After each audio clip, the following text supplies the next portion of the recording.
औज़ुबिल्लाहि मिनश्शैतानिर्रजीम बिस्मिल्लाहिर्रहमानिर्रहीम। उम्मीद करता हूँ आप सब खैरियत से होगे। आज के इस ऑनलाइन सेशन में हम ग्रैंड टेस्ट के लॉजिकल रीजनिंग पोर्शन को डिस्कस करेंगे।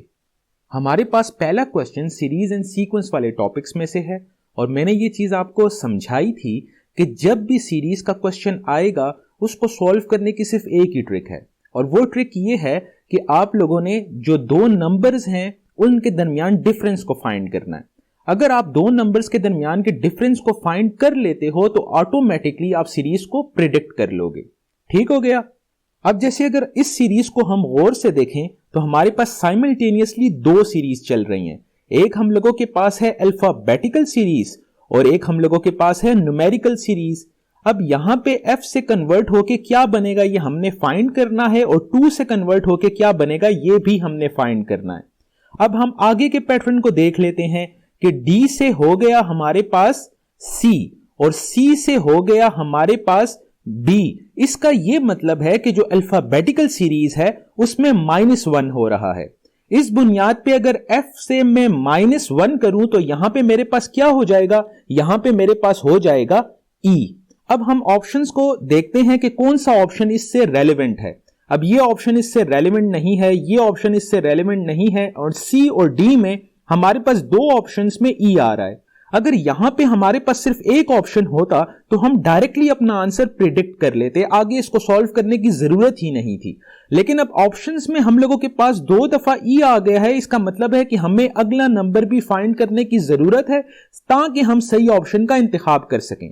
अब थोड़ा सा हम न्यूमेरिकल सीरीज को देखने की कोशिश करते हैं। अब यहां से 2 से क्या कन्वर्ट होगा ये हमने फाइंड करना है, लेकिन 8 से कन्वर्ट हो गया हमारे पास 16 और 16 से कन्वर्ट हो गया हमारे पास 32। इसका यह मतलब है कि 8 मल्टीप्लाई बाई 2 हम लोगों के पास 16 होता है और 16 मल्टीप्लाई बाई 2 हमारे पास 32 होता है। इसका यह मतलब है कि न्यूमेरिकल सीरीज में मल्टीप्लिकेशन ऑफ 2 का फैक्टर इन्वॉल्व है। ठीक हो गया। तो अगर यहां पे 2 मल्टीप्लाई बाई 2 में करूं तो यहां पे मेरे पास आ जाएगा 4 और सी ऑप्शन जो है वो हमारे पास एग्जैक्टली मैच कर रहा है E4, so C is the right option. इसी तरह पेपर में कोई भी सवाल आ जाए आपके पास सीरीज या सीक्वेंस में से तो आपने सिर्फ दो नंबर्स या दो डिजिट्स के दरमियान डिफरेंस को फाइंड आउट करना है। ऐसे ही आप डिफरेंस को आइडेंटिफाई कर लोगे ऑटोमेटिकली आप सीरीज को प्रिडिक्ट कर सकते हो। ठीक हो गया। तो इस पूरे सीरीज वाले टॉपिक में यही एक ट्रिक है जो हर जगह पे काम करेगी। अब हमारे पास क्वेश्चन नंबर 2 जो है वो रेलेवेंट टू लॉजिकल डिडक्शन है। लॉजिकल डिडक्शन के हवाले से भी मेरी पूरी कोशिश होगी कि मैं आपको एक सिंपल सी ट्रिक समझा दूं, जो ट्रिक अगर आप अप्लाई करोगे किसी भी लॉजिकल डिडक्शन के सवाल पे तो ऑटोमेटिकली उसका आंसर आप प्रिडिक्ट कर सकते हो। उस ट्रिक को समझाने से पहले आपको वेन डायग्राम्स का नॉलेज होना चाहिए कि वेन डायग्राम्स क्या होती हैं, क्योंकि इस तरह के क्वेश्चंस को सॉल्व करने के लिए आपने सिंपली वेन डायग्राम्स बनानी होती हैं और ऑटोमेटिकली आप आंसर को प्रिडिक्ट कर लेते हो। अब थोड़ा सा हम इंट्रोडक्शन कर लेंगे कि वेन डायग्राम्स क्या होती हैं। उस हवाले से मैं कोशिश करूंगा कि अपने अल्फाज को बिल्कुल सिंपल रखूं ताकि एक बच्चा एक ही दफा देखने पे ये वीडियो इतना पक्का कॉन्सेप्ट अपना लॉजिकल डिडक्शन का कर ले कि इससे आने वाला कोई भी सवाल हो वो उसको सॉल्व कर पाएगा इंशाअल्लाह ताला अल्लाह के फजल करम से। सबसे पहले फॉर एग्जाम्पल अगर मेरे पास ए सेट है जिसके अंदर एलिमेंट हैं 1, 2, 3। इसी तरह मेरे पास एक बी सेट है जिसके अंदर एलिमेंट है 3, 4, 5। तो इसकी अगर मैं वेन डायग्राम बनाऊं तो वो इस तरीके से बन सकती है।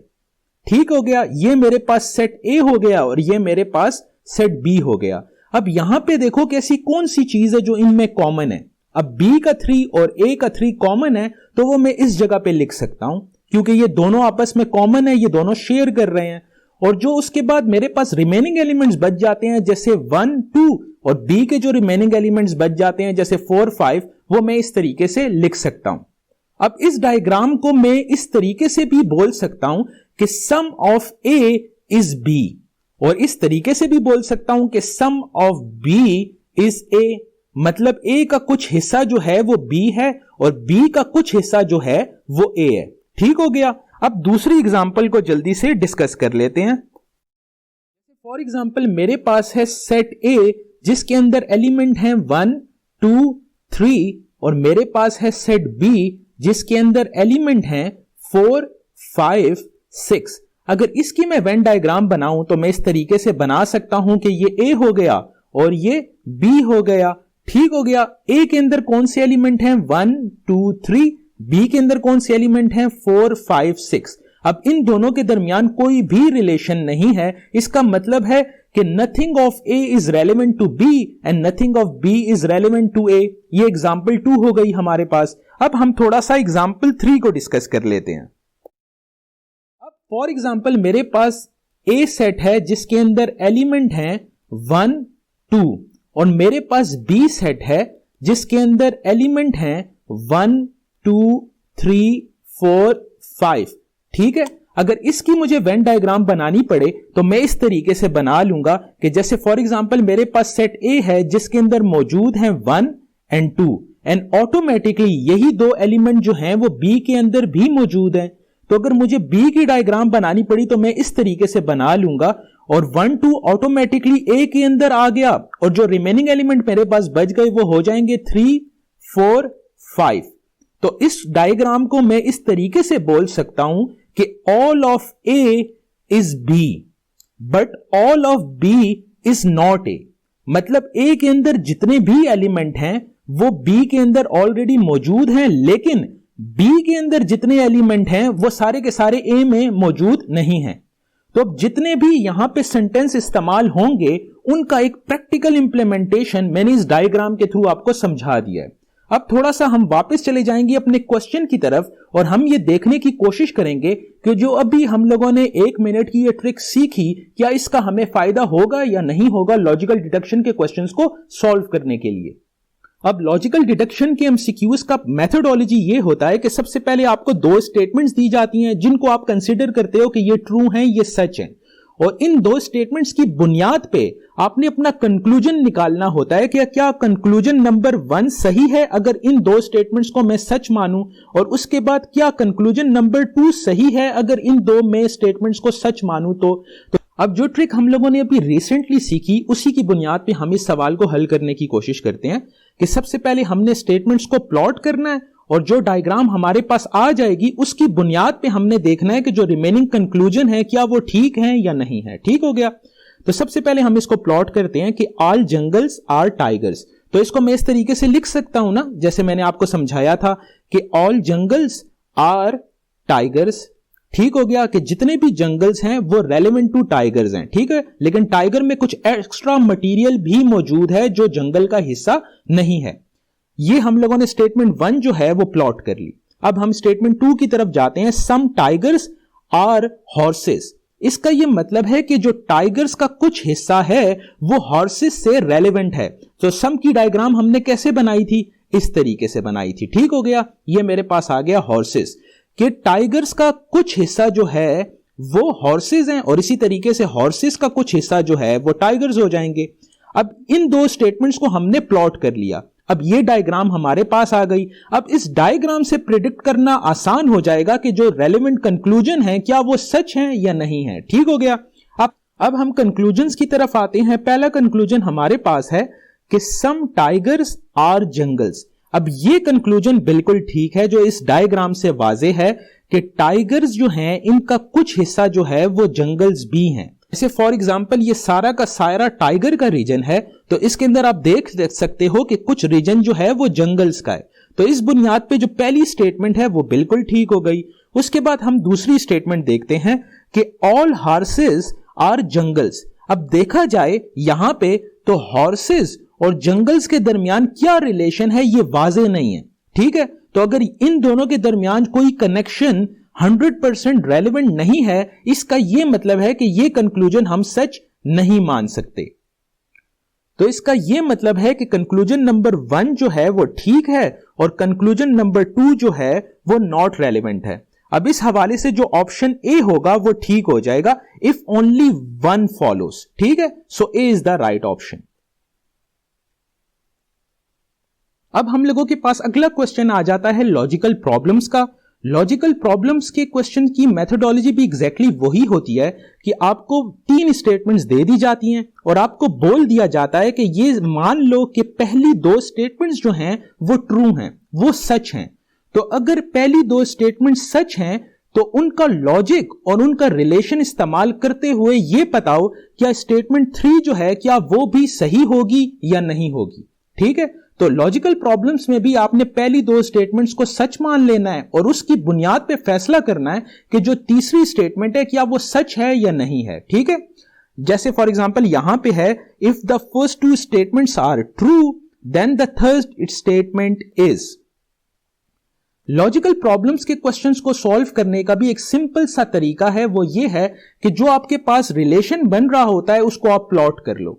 जैसे ही आप प्लॉट कर लोगे सारी चीजें आप लोगों के सामने विजिबल हो जाएंगी, एक रिलेशन आपको नजर आ जाएगा और उस रिलेशन को इस्तेमाल करते हुए सिंपली आप लॉजिकल प्रॉब्लम के क्वेश्चन को प्रिडिक्ट कर लेंगे। ठीक है, अब जैसे हम पहली स्टेटमेंट पढ़ते हैं, a fruit basket contains more apples than lemons. अब यहां पे मोर का कॉन्सेप्ट इस्तेमाल हो रहा है तो हम इसी की लाइन को प्लॉट कर लेते हैं। जैसे हम लोगों ने एक लाइन यहां पे प्लॉट कर ली, इसका जो राइट हैंड साइड है वो मुझे शो करेगा मोर और इसका जो लेफ्ट हैंड साइड है वो मुझे शो करेगा लेस। अब यहां पे पहली स्टेटमेंट मुझे ये कह रही है कि apples are more than oranges. इसका यह मतलब है कि एप्पल को मैं मोर वाली साइड पे प्लॉट करूंगा और जो लेमन्स हैं वो इसके पीछे लेस वाली साइड पे प्लॉट करूंगा। तो इनका रिलेशन जो है इस स्टेटमेंट को मैंने यहां पे ग्राफिकल रिप्रेजेंटेशन दे दी, मतलब प्लॉट कर लिया। अब दूसरी स्टेटमेंट देखते हैं, there are more lemons in the basket than there are oranges. इसका यह मतलब है कि यह रिलेशन हमें बता रहा है कि लेमन्स जो हैं वो मोर हैं ऑरेंजेस से, तो लेमन को ऑटोमेटिकली हमने मोर वाली साइड पे रहने देना है और यहां पे लेस वाली साइड पे हमने प्लॉट कर लेना है ऑरेंजेस को। अब ऑटोमेटिकली इन दो स्टेटमेंट्स को इस्तेमाल करते हुए हमने एक प्रॉपर रिलेशन जो है वो प्लॉट कर लिया है, जो हमें एक क्लियर विजन दे रहा है कि यहां पे बास्केट में सबसे ज्यादा एप्पल्स हैं, फिर उसके बाद लेमन्स हैं और फिर उसके बाद ऑरेंजेस हैं। ठीक है, अब हम तीसरी स्टेटमेंट देखते हैं कि the basket contain more apples than oranges, और यह सच है क्योंकि एप्पल सबसे ज्यादा हैं और ऑरेंजेस सबसे कम हैं। इसका यह मतलब है कि जो तीसरी स्टेटमेंट है वो ट्रू है। अब इसी तरीके से जो मैंने अभी आपको टेक्निक समझाई, आप लॉजिकल प्रॉब्लम के किसी भी एमसीक्यूज पे लगा दो, इंशाअल्लाह ताला विद इन 40 सेकेंड्स वो आपको आंसर दे देगी। ठीक है, अब हमारे पास अगला क्वेश्चन आ जाता है कॉज एंड इफेक्ट का। अब कॉज एंड इफेक्ट की एक सिंपल सी ट्रिक है और वो ट्रिक ये है कि जो वजह होती है ना, वजह, ठीक है, जो हमारे पास वजह है ये कॉज है। जब भी कोई वजह की बात कर रहा होगा इसका ये मतलब है कि वो कॉज होगा, और जो हमारे पास रिजल्ट्स होते हैं ना, रिजल्ट्स, वो हमारे पास इफेक्ट्स होते हैं। जब भी रिजल्ट्स की बात हो रही होगी तो वो इफेक्ट होगा। अब इसी लॉजिक को इस्तेमाल करते हुए हम स्टेटमेंट 1 पढ़ते हैं कि आजकल हम लोगों के पास फैट फ्री फूड आर्टिकल्स की सेल्स में काफी इंक्रीज आया है। ठीक हो गया। और अब अगर स्टेटमेंट 2 पढ़ें तो स्टेटमेंट 2 ये कहती है कि आजकल जो लोग हैं वो अपनी हेल्थ कंडीशंस को लेके काफी सेंसिटिव हैं। इसका ये मतलब है कि आजकल लोग अपनी हेल्थ को लेके काफी सेंसिटिव हैं, ये वजह है हमारे पास। ठीक है, जिसके रिजल्ट्स क्या हम लोगों के सामने आए, रिजल्ट हमारे सामने ये आए कि जितना भी फैट फ्री फूड है उसकी सेल्स में लगातार इजाफा हो गया। तो ये मेरे पास क्या हो गया, ये मेरे पास रिजल्ट हो गया, और ये मेरे पास क्या हो गया, ये मेरे पास इफेक्ट हो गया। ठीक है, इस बुनियाद पे स्टेटमेंट 2 जो है वो मेरे पास है कॉज और स्टेटमेंट 1 जो है वो मेरे पास है इफेक्ट। इस बुनियाद पे option B is the right option, that statement 2 is cause and statement 1 is its effect। तो बस आपने ये दो चीजें याद रखनी है कि जो कॉज होगा, जो वजह होगी, उसको आपने कॉज कंसीडर करना है और उसकी वजह से जो रिजल्ट प्रोड्यूस हो रहा है वो आप लोगों ने इफेक्ट कंसीडर करना है। ठीक हो गया। अब हमारे पास जो अगला सवाल है वो कोर्स ऑफ एक्शन में से है। एक चीज मैं यहां पे मेंशन करना चाहूंगा, जो course of action, assumption, conclusion and arguments वाले सवालों के लिए बेहतरीन हिंट्स हो सकती हैं, बेहतरीन ट्रिक्स हो सकती हैं, और वो ये हैं कि आपने 4 चीजों का ख्याल रखना है। पहला चीज आपने ये ख्याल रखनी है कि आपने हमेशा उस स्टेटमेंट का इंतखाब करना है जो उस मसले का एक क्लियर सोल्यूशन आपको दे सके। दूसरा, आपने इस चीज का ख्याल रखना है कि आपने हमेशा उस स्टेटमेंट को सेलेक्ट नहीं करना जो आपको किसी हद तक अगर मसले का हल दे रही है लेकिन उसकी वजह से तो कोई दूसरा मसला नहीं क्रिएट हो रहा, तो उस स्टेटमेंट को आपने इग्नोर करना है। ठीक हो गया। तीसरा आपने इस चीज का ख्याल रखना है कि वो स्टेटमेंट आपने सेलेक्ट करनी है जो मिसाल के तौर पे लॉजिकली कनेक्टेड है आपके मसले के साथ। फॉर एग्जाम्पल ऐसा भी हो सकता है कि आपको कोई ऐसी स्टेटमेंट दी जाए जो हो ठीक लेकिन आपके मसले का हल ना हो और ना ही डायरेक्टली रेलेवेंट हो। तो बस आपने इन 3 चीजों का ख्याल रखना है। अगर आपसे ये भूल गई हैं तो वीडियो पॉज करो, रिवाइंड करो, दोबारा सुनो और अपने पास नोट कर लो, क्योंकि यही 3 टिप्स जो हैं वो आपको 3 नंबर दिलवा सकती हैं। ठीक हो गया। अब फॉर एग्जाम्पल हमारे पास ये जो क्वेश्चन है वो कोर्स ऑफ एक्शन का है। कोर्स ऑफ एक्शन ये होता है कि आपके पास एक मसला होता है और उस मसले के हल के लिए आपको स्टेटमेंट्स दी जाती हैं और आपने ये प्रिडिक्ट करना होता है कि इनमें से कौन सी स्टेटमेंट जो है वो इस मसले का हल हो सकता है, या फॉर एग्जाम्पल कल को अगर ये मसला होता है तो ऐसा कौन सा एक्शन है जो आप लोगे ताकि वो मसला हल हो सके। ठीक है। अब जैसे यहां पे हमारे पास स्टेटमेंट है कि ट्रैफिक सिग्नल्स की खराबी की वजह से नंबर ऑफ एक्सीडेंट जो है वो इंक्रीज होना स्टार्ट हो गए हैं, ये हमारे पास एक मसला है। अब इसके एक्शंस हम लोगों के पास 2 हैं। अब आपने ये प्रिडिक्ट करना है कि इनमें से एक्शन 1 ठीक है, एक्शन 2 ठीक है, दोनों ठीक हैं या दोनों रॉन्ग हैं, दोनों एक्शन आप नहीं लोगे। ठीक है। इसमें जो पहला एक्शन है वो हमारे पास ये है कि जो ट्रैफिक पुलिस है वो इमीडिएटली ट्रैफिक पर्सनली जो है वो डील करने की कोशिश करे जब तक ये सिग्नल्स वाला जो खराबी है ये हल नहीं होती, जो मुझे लगता है एक लॉजिकल एक्शन है। क्योंकि फॉर एग्जाम्पल ट्रैफिक का निजाम रोक तो नहीं सकते ना किसी तरीके से हमने चलाना तो है, तो बेहतर ये होगा कि जो ऑटोमेशन में खराबी आई हुई है उसको एलिमिनेट कर लिया जाए, जो ट्रैफिक पुलिस है वो सिग्नल्स पे खुद आ जाए और ट्रैफिक को कंट्रोल कर ले जब तक ये मसला हल नहीं होता। अब दूसरी स्टेटमेंट हम देख लेते हैं, the signal system is not good. अब ये जो है एक ओपिनियन है, ये कोई मसले का हल नहीं है, ना कोई ये लॉजिकल एक्शन है जिसकी वजह से ये मसला जो है हल किया जा सके। अगेन मैंने आपको जो बात बोली थी कि आपने याद रखनी है कि बाज़ औक़ात एक स्टेटमेंट है आपको लगेगी ठीक लेकिन वो किसी हद तक उस मसले से रेलेवेंट नहीं होगी। ठीक है। अब यहां पे कौन सा सवाल आपसे किया जा रहा है, कोर्स ऑफ एक्शन का। अब इस बुनियाद पे इस मसले को हल करने के लिए आपने एक्शन लेने, अपनी ओपिनियन नहीं देनी। According to me this course of action is not valid. अब अगर हम नीचे ऑप्शंस देखें तो A, if only one follows, क्योंकि ये किसी हद तक ये एक अच्छा लॉजिकल एक्शन हो सकता है जो इस मसले को हल करेगा, और ये जस्ट ओपिनियन है जो इस मसले को हल नहीं कर सकती, बस एक राय है। ठीक है। अब हमारे पास जो अगला सवाल है वो है आर्गुमेंट्स में से। अब आर्गुमेंट्स हो गया, अजम्पशंस हो गया, कोर्स ऑफ एक्शन हो गया, क्रिटिकल थिंकिंग हो गया, कंक्लूजन हो गया। इसको सॉल्व करने के लिए वही 3 पॉइंट्स वैलिड हैं जो मैंने अभी कोर्स ऑफ एक्शन से पहले आपको समझाए थे। ठीक है। अगर वही पॉइंट्स आप अपने माइंड में रखोगे तो किसी हद तक आप लॉजिकल अप्रोच फाइंड आउट कर सकोगे कि आपने किसी भी चीज को देख के जज्बाती नहीं हो जाना। जैसे यहां पे एक स्टेटमेंट है, should school education be made free in Pakistan. अब जो बंदे जज्बाती हो जाएंगे वो बोलेंगे हाँ जी बिल्कुल फ्री होनी चाहिए, तालीम तो इंतहाई ज़रूरी है, गांव में स्कूल खोल लेने चाहिए, यूनिवर्सिटीज़ खोल देनी चाहिए, एकेडमीज खोल देनी चाहिए, लाइब्रेरीज खोल देनी चाहिए। तो मिसाल के तौर पे ये एक जज्बाती ओपिनियन है, लेकिन थोड़ा सा आपने लॉजिकल भी सोचना है कि क्या ये चीज़ पॉसिबल भी हो सकती है या नहीं। जैसे फॉर एग्जाम्पल पहला आर्गूमेंट है हमारे पास, yes this is the only way to improve the level of literacy. अब इतना अगेन याद रखो कि जब भी वर्ड ओनली इस्तेमाल हो जाएगा ना तो वो स्टेटमेंट किसी हद तक अनसर्टेन हो जाएगी। अब जैसे मिसाल के तौर पे मैं आपको ये बोलूं कि अगर हम फ्री बुक्स डिस्ट्रीब्यूट करेंगे तो किसी हद तक स्टूडेंट्स की जो परेशानी है पढ़ाई को लेके वो हल हो जाएगी, तो ये स्टेटमेंट किसी हद तक वैलिड है। अगर मैं ये स्टेटमेंट इस तरीके से बोलूं कि अगर सिर्फ और सिर्फ हम किताबें ही डिस्ट्रीब्यूट करें तो पढ़ाई का मसला हल हो जाएगा, तो ये स्टेटमेंट वैलिड नहीं है, क्योंकि सिर्फ किताबें डिस्ट्रीब्यूट करने से मसला हल नहीं होगा। आपने किताबें देनी है, आपने रेलेवेंट लेक्चर्स देने हैं, आपने एक प्रॉपर स्कूलिंग सिस्टम डेवलप करना है, आपने प्रॉपर एक एग्जामिंग सिस्टम डेवलप करना है ताकि जो वो बच्चे पढ़ रहे हैं उसको प्रॉपर एवेल्युएट किया जाए। उस बुनियाद पे एजुकेशन साइकिल जो है वो बेहतर हो सकता है। तो इतना याद रखो कि जब भी ये 4 मैंने आपको टॉपिक्स बताए इसमें ओनली वाली बात आ जाया करेगी ना तो वो चीज किसी हद तक अनसर्टन हो जाएगी। ये आपने कंक्लूड करना होता है कि क्या ये सिर्फ एक ही पैरामीटर पे डिपेंडेंट है या नहीं, इस चीज में मुख्तलिफ पैरामीटर इन्वॉल्व हैं। जैसे अब ये वाली स्टेटमेंट है, yes this is the only way to improve the level of literacy, तो ये ओनली वे नहीं है, और भी बहुत सारे ऐसे तरीके किए जा सकते हैं जिससे लेवल ऑफ लिटरेसी को बढ़ाया जा सके। ठीक है।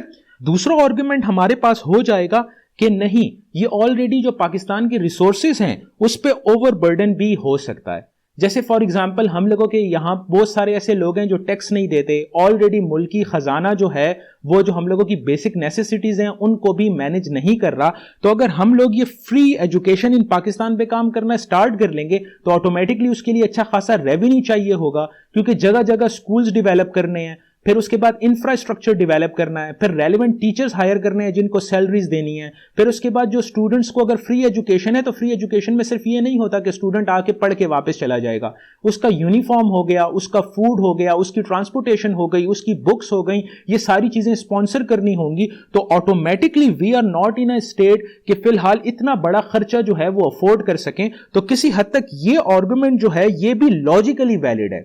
अब इस तरतीब से जो मैंने इस क्वेश्चन की एक्सप्लेनेशन दी, अगर लॉजिकल देखा जाए तो वो ठीक लगेगी, लेकिन अगर मैं जज्बाती होकर देखूं तो मुझे गलत दिखेगी। यही बुनियाद होती है कि जब भी आपने लॉजिकल क्वेश्चंस को हल करना होता है आपने जज्बाती नहीं होना या वन साइडेड नहीं होना, क्योंकि जब भी आप जज्बाती होगे आप लॉजिक की ट्रैक से हटते रहोगे और आप सही ऑप्शन का इंतखाब नहीं कर सकोगे। ठीक हो गया।